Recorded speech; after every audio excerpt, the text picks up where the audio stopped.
తెలంగాణలో కరెంటు పోవటం లేదని ముఖ్యమంత్రి ఉప ముఖ్యమంత్రి ప్రతిరోజు ఓదరగొడుతున్నారని, వాస్తవ పరిస్థితులు అందుకు పూర్తిగా భిన్నంగా ఉన్నాయని వారాస అధినేత కేసీఆర్ అన్నారు.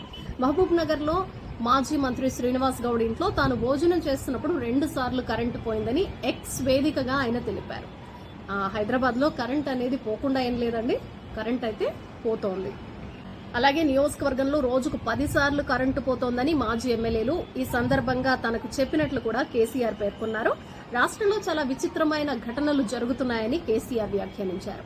రాష్ట్రాన్ని పాలిస్తున్న కాంగ్రెస్ పార్టీ వైఫల్యానికి ఇంతకంటే గొప్ప నిదర్శనం ఏముంటుందని ఆయన ప్రశ్నించారు. రాష్ట్ర ప్రజలు, మేధావులు ఆలోచించాలని బారాస అధినేత విజ్ఞప్తి చేశారు.